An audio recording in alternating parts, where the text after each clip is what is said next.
Well, let's speak to our Yorkshire and Humber reporter Anna Riley, who's at Leeds Station now for us. What's the picket line looking like where you are? Good morning. It is a busy picket line. We've just come over here to get a little bit of shelter from the rain, but there is certainly a big turnout here in Leeds and a real feeling of determination amongst the workers. I'm joined this morning by Gaz Jackson. He is the RMT regional organiser for Yorkshire and Lincolnshire. Gaz, these strikes now rumbling on into the new year. How are you feeling? You know, what do you want to get out of this and how long can it go on? We want a resolution to this dispute. Our members are determined to make sure we can have a safe and accessible railway with their decent terms and conditions that they've fought for over the years, and that's the way we need to do it. The government needs to give the train operating companies and Network Rail the rope for us to do deals. 9 times out of 10 we do. It's the government that's stopping it. And why don't you feel the most recent offer that's been put forward is good enough?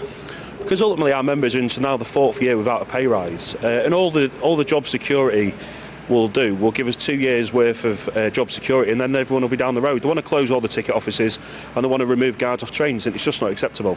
So it's not just about pay then? Absolutely not about pay. That would come second. We want job security, we want decent terms and conditions and a substantial pay rise for our membership. How much more support can you get though? I mean, this is the first day back from the New Year's leave for people struggling to get to work. Are you really going to have support for your cause going forward? Yeah, I think people understand, because you've seen all different kind of industries what's going on. The government are stopping nurses from getting a pay rise, they're stopping us from having a pay rise, they want to rip our terms and conditions up. So I think people and the public understand the severity of what the government are trying to do to the public in this country. But with it going on for this long, the government are saying you're sort of shooting yourself in the foot because people aren't using the rail. Are they going to come back to using the rail if it does go back to normal? Well, absolutely. The people that are stood in the picket line behind me worked throughout the Christmas period, and they've been telling me this morning that the trains have been absolutely ram-packed full of people, you know, that are paying extortionate fares to stand up on a train for 3 hours to get down to London. It's not acceptable. These shareholders are making millions and millions of pounds a year, whilst our members have not received a pay rise for nearly 4.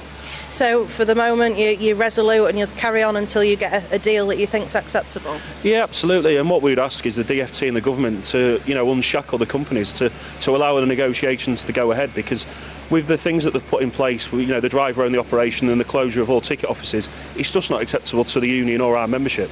And would you be willing to speak to Mark Harper, the Transport Secretary, about the deal? Well, absolutely. Our General Secretary and the negotiation team have been on call all throughout the Christmas period, and I don't believe they've received a call to meet the government ministers or any of the negotiation teams. But our membership want that deal to be done, and they want the dispute to end. So that's it, this dispute rumbles on here at Leeds train station. The mood of the RMT and workers here is resolute. They want the pay rise, but they also want that safety on the rail and terms and conditions going forward.